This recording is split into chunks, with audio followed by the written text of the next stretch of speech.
بسم اللہ الرحمن الرحیم الحمدللہ رب العالمین والعاقبۃ للمتقین الصلاۃ والسلام علی سید الانبیاء والمرسلین اما بعد فاعوذ باللہ من الشیطان الرجیم بسم اللہ الرحمن الرحیم رب اشرح لی صدری ویسر لی امری واحلل عقدۃ من لسانی یفقہوا قولی ربی یسر ولا تعسر وتمم بالخیر وبک نستعین الصلاۃ والسلام علیک یا سیدی رسول اللہ، الصلاۃ والسلام علیک یا سیدی یا حبیب اللہ۔ تو کل ہم نے 22ویں پارے کی تفسیر کا خلاصہ پڑھا، جس میں سورۃ الاحزاب، سورۃ الصبا، سورۃ الفاتر، سورۃ الیاسین موجود تھی۔ تو کچھ اس کا ذکر کرتے ہوئے ہم اپنے آج کے پارے کی طرف چلتے ہیں۔ سورۃ الاحزاب میں اپنے نبی کریم صلی اللہ علیہ وآلہ وسلم کی ازواج کی عظمت، نفاق اور اطاعت رسول صلی اللہ علیہ وآلہ وسلم کے بارے میں پڑھا۔ سورۃ الصبا میں قوم سبا کی ناشکری، توحید اور قیامت کے بارے میں پڑھا۔ سورۃ الفاتر میں اللہ کی قدرت، علم کی فضیلت اور اعمال کے جزا و سزا کے بارے میں پڑھا۔ سورۃ الیاسین میں قرآن کی حقانیت، انبیاء کی دعوت اور جنتی مومن کے بارے میں پڑھا۔ تو 23ویں پارے ومالی میں سورۃ الیاسین، سورۃ الصفات، سورۃ الصاد موجود ہے۔ اس میں توحید، قیامت، انبیاء کرام کے واقعات، جنت و جہنم اور آزمائشوں کا ذکر ہے۔ سورۃ الیاسین کی آیات نمبر 28 to 32 تک میں مجرموں کا انجام بیان کیا گیا۔ جس بستی کے لوگوں نے انبیاء کو جھٹلایا، انہیں ایک زوردار چیخ سے ہلاک کر دیا گیا۔ اسی سورت کی آیت نمبر 33 to 50 تک میں اللہ کی قدرت کی نشانیاں بیان کی گئیں۔ زمین سے اگنے والے پھل، رات اور دن، سورج اور چاند کی گردش اللہ کی قدرت کی نشانیاں ہیں۔ قیامت اچانک آئے گی اور سب اللہ کے حضور پیش کیے جائیں گے۔ اس سورت کی آیت نمبر 51 to 83 تک میں جنت اور جہنم کے مکالمے موجود ہیں۔ قیامت کے دن نیک لوگ جنت میں اور مجرم جہنم میں ہوں گے۔ اللہ ہر چیز پر قادر ہے اور وہی قوت و حیات دینے والا ہے۔ پوائنٹ نمبر 2 میں سورۃ الصفات کا آغاز ہوتا ہے۔ آیت نمبر 1 to 10 میں فرشتے اور توحید کا ذکر کیا گیا۔ فرشتے اللہ کے حکم کے تابع ہیں۔ جنات یا شیطان کا اللہ کے معاملات میں کوئی دخل نہیں۔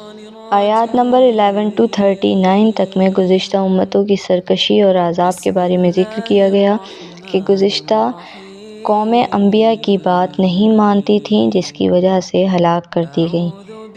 آیات نمبر 40 to 148 تک میں انبیاء کرام کے واقعات بیان کیے گئے۔ حضرت نوح علیہ السلام کی قوم طوفان میں غرق کر دی گئی مگر مومن بچا لیے گئے۔ حضرت ابراہیم علیہ السلام کو آگ میں ڈالا گیا مگر اللہ نے انہیں محفوظ رکھا۔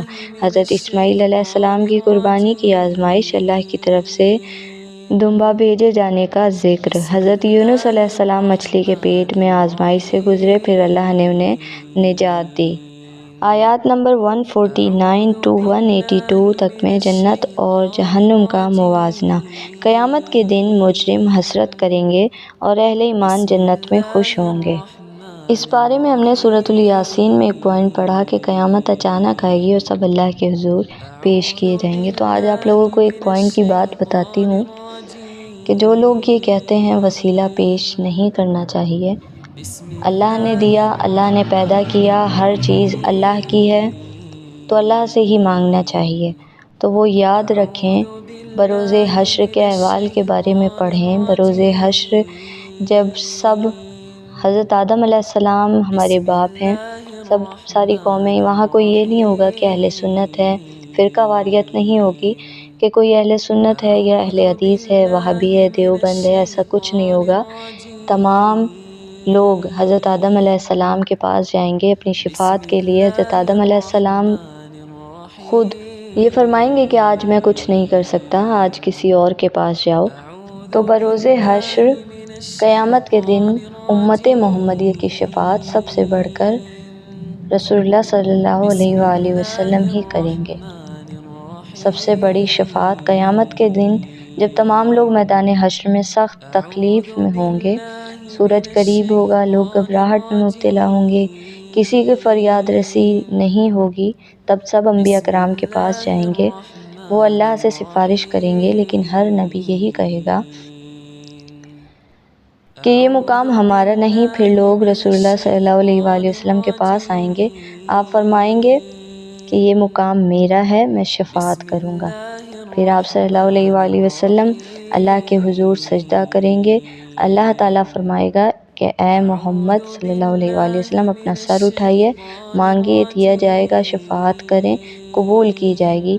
یہ حدیث مبارکہ موجود ہے، صحیح بخاری کی حدیث۔ یہ شفاعت مقام محمود کہلاتی ہے جو صرف رسول اللہ صلی اللہ علیہ وآلہ وسلم کو عطا کی گئی۔ شفاعت گناہ گاروں کے لیے ہے۔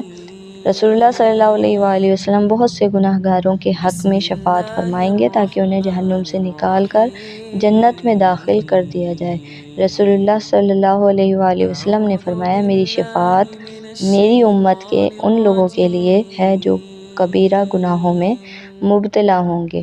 یہ ترمذی اور ابو داؤد کی حدیث موجود ہے۔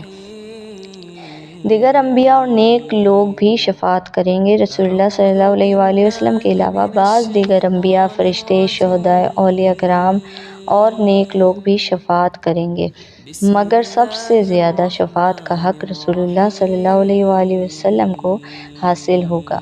قرآن میں فرمایا گیا، ترجمہ، اور وہ شفاعت کرنے والے صرف اسی کی شفاعت کریں گے جس سے اللہ راضی ہوگا۔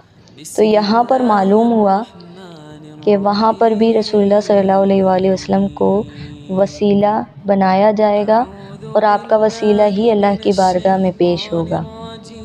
تو جو لوگ یہاں پر وسیلے کو نہیں مانتے، یہاں پر رسول اللہ صلی اللہ علیہ وآلہ وسلم کے وسیلے کو یا آپ کے توسل سے مانگنے کو صحیح نہیں سمجھتے اور کہتے ہیں کہ اللہ سے مانگنا چاہیے، تو وہ وہاں کس طرح اپنی شفاعت کروائیں گے؟